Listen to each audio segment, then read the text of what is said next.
watching the 10 o'clock news. Legal weed shops, they're supposed to be a certain number of feet apart, but it turns out that might not be the case. It seems there may be a bit of a gray area. Fox 8's Arthur Sheehan takes a look at the distance discrepancy. We've been actually working on getting this place open since April of, it was 23, I think. Dan Morena at the Chelsea Cannabis Co. on 7th Avenue and Tom Hayden at the New Amsterdam Cannabis Dispensary nearby on 14th Street have a lot in common. Both businesses have worked hard for years to navigate the bureaucracy to operate legally. It's been insane to see how many hoops we have had to jump through. Both businesses opened their doors on Friday after the painstaking process each went through. But as soon as Dan opened his doors, he noticed that just about 2 blocks away, his competitor opened, seeming to violate a guarantee from the State Office of Cannabis Management for proximity protection, a rule that was supposed to block competitors from opening within 1,000 feet.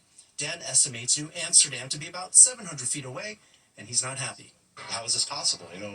I just spent a year telling investors and telling, my landlord and telling, management that it's 1,000 square feet. And now we have someone 700 square feet or 750 or whatever it is. So, it would have been nice if we would have been notified. The latest developments come after a long chapter of illegal weed shops openly disregarding the legal licensing process.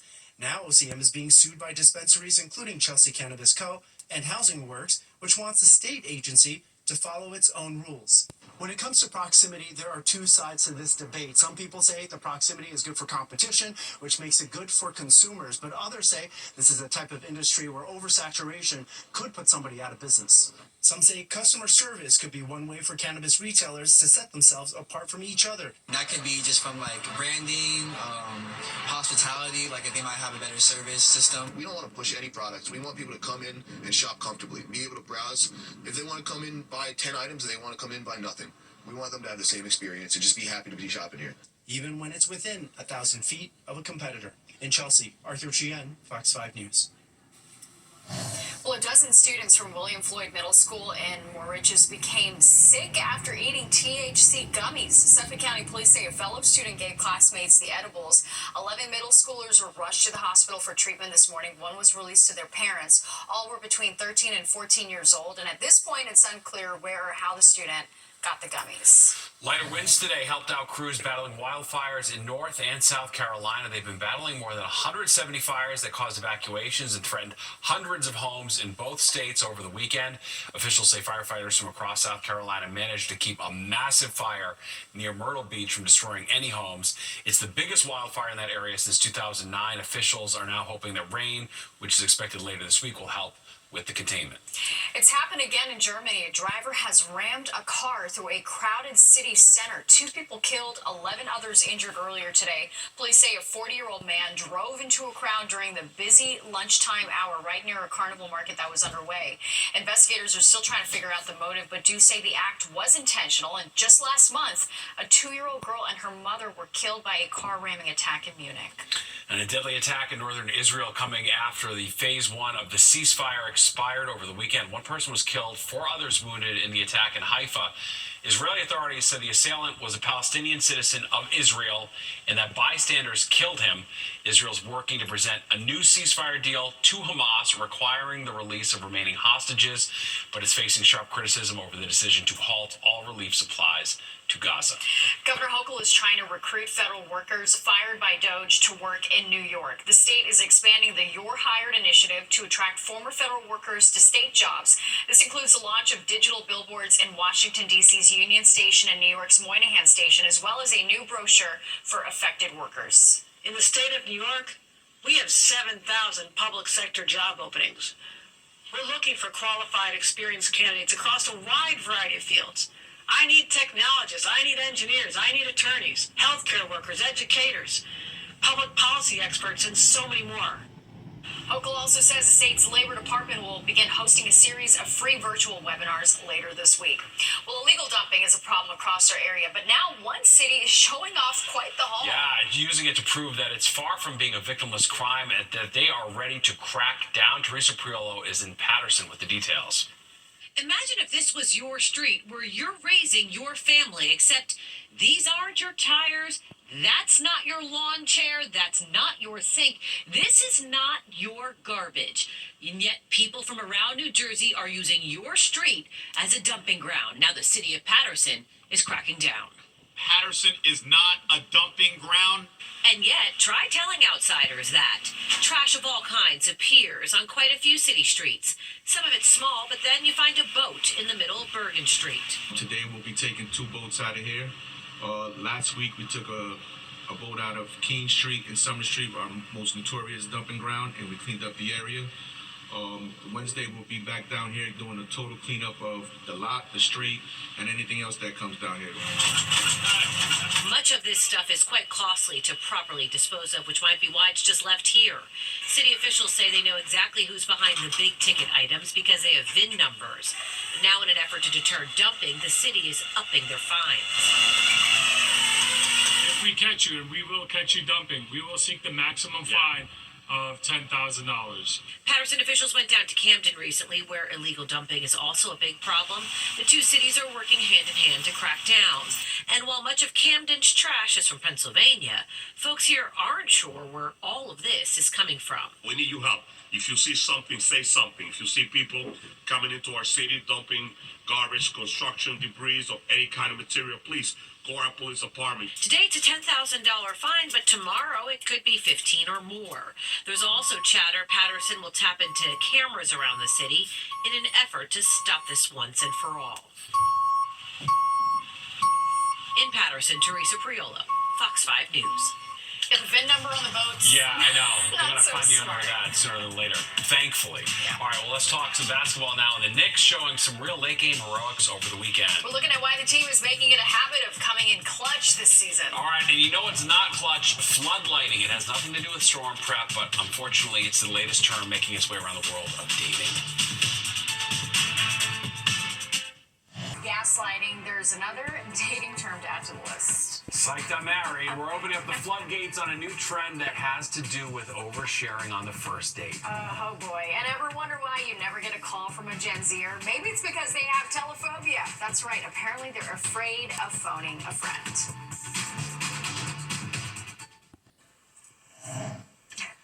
Here tonight, there's another term to add to our ever-increasing dating vocabulary. Okay, get the notes section of your phone and write down floodlighting. Okay, it's when your date appears to be emotionally vulnerable, but is really using it to manipulate you. Fox News' Duarte Giordino shows us how to recognize the signs. Ah, the joys of the first date. Paying for dinner would be very much appreciated. Being chivalrous.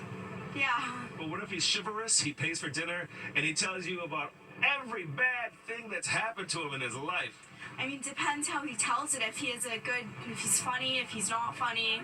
If he can deliver it well, it's okay. So that would hook you? I think so, yeah. That kind of oversharing is called floodlighting, and it's a thing right now. Floodlighting is essentially using vulnerability as a high-intensity spotlight, and it involves sharing lots of personal details in a short amount of time. Jessica Alderson is a dating and relationship coach that's so synced. She says people floodlight to test the waters. Some open up about past relationships or personal struggles, but it all creates a false sense of intimacy. It's kind of like microwaving a cake instead of baking it, where it might seem okay from the outside for a little while, but then the base of it is just not sturdy. Alderson encourages people to set boundaries, and if it's happening to you, calmly say, "Thank you for being so vulnerable, but I'm not ready to go that deep just yet." First date, you just say, hey, how you just have a good time.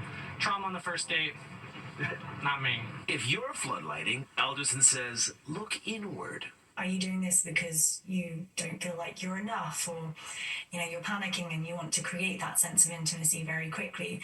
There will be a root cause. Anthony and Brianna have been dating for less than a year. When did you spill the beans about the scars, about the trauma, about that night?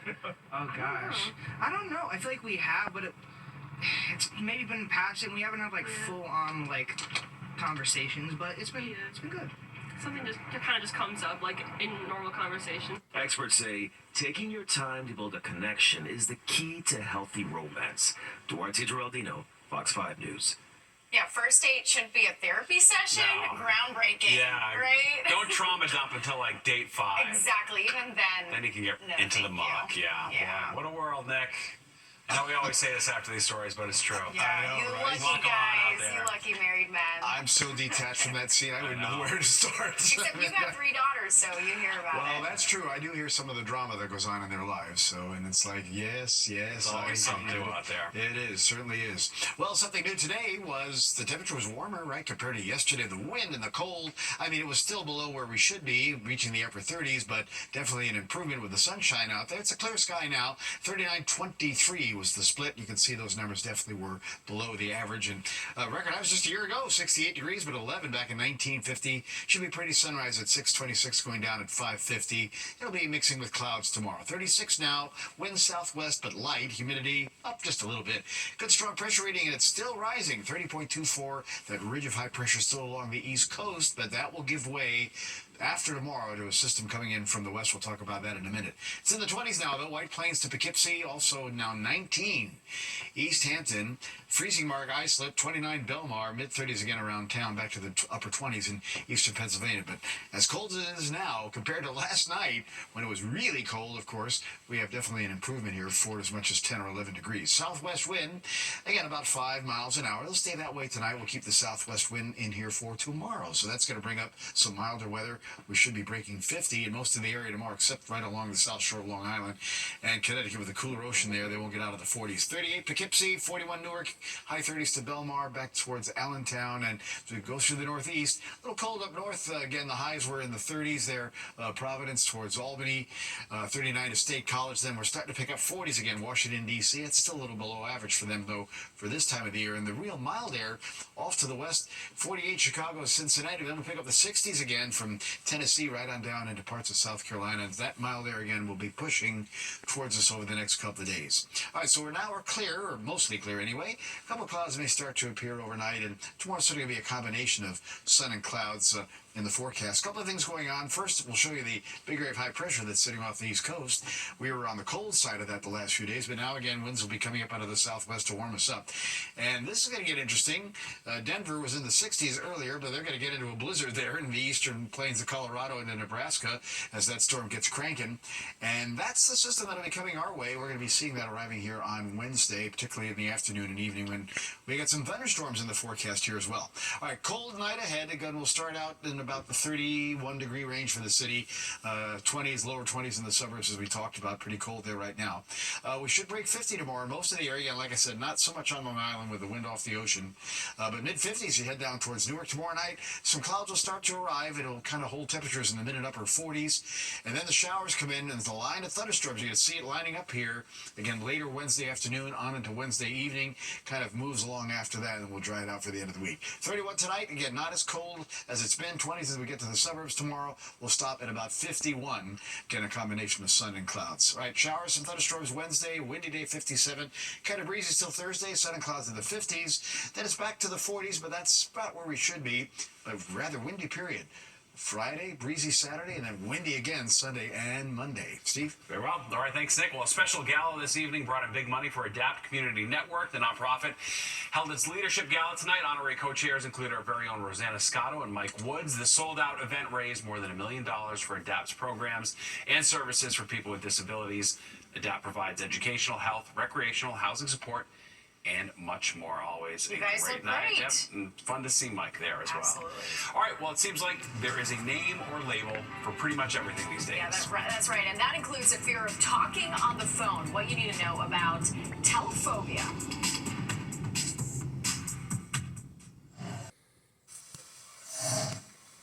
Fear of flying, fear of spiders, fear of rats. They're all pretty common. But what about fear of phones? It's pretty common, too. It's called telephobia, and as Fox 5's Jody Goldberg shows us, it's apparently hitting Gen Z so hard there's now a class to teach them how to properly phone a friend.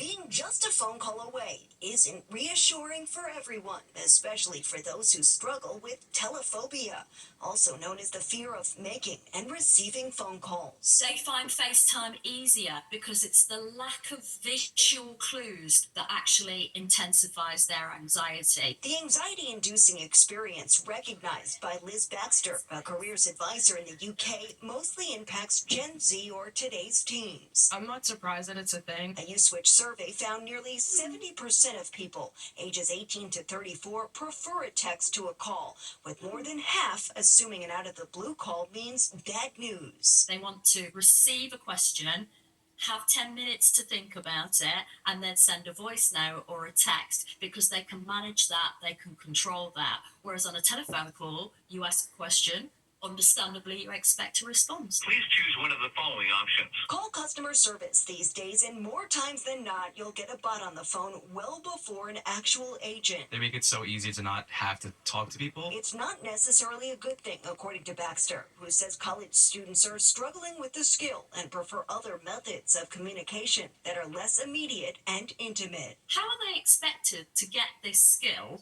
if it's really difficult to actually telephone companies in the first place and have someone actually pick up the phone and speak to you? And so these days, it's most common to ignore the call and then follow up with a text or a voice note to initiate the conversation a different way. My call log consists of, majority of times, missed calls that I have. Well, not everyone has the fear. I enjoy it. I talk to my family on the phone all the time. If you do, Baxter shares suggestions to stay dialed in. You can make notes because no one can see you. Just make sure you can commit your attention fully to focusing and being in the present. A connection made that's helping people find their calling. On Long Island, Jody Goldberg, Fox 5 News. My Gen Z brother calls me. I feel so lucky now. I mean, I think they're just more selective with not doing foolish calls. Right. They still call who they want to talk to. It can just be a text. Yeah. All right, and there's more of the 10 o'clock news straight ahead. But first, here's a look at what's coming up next on Good Night New York. The North American International Toy Fair being held at the Javits Center. Here's a look at what could be some of the hottest toys come the holidays. One of the most common themes in new toys this year is, of course, artificial intelligence. That makes sense. Yeah, for sure. Get the kids ready for the future. All right, that does it for us tonight. If you missed any part of the 10 o'clock news, you can always catch an encore on our free streaming app, Fox Local. Have a great night. We'll see you tomorrow.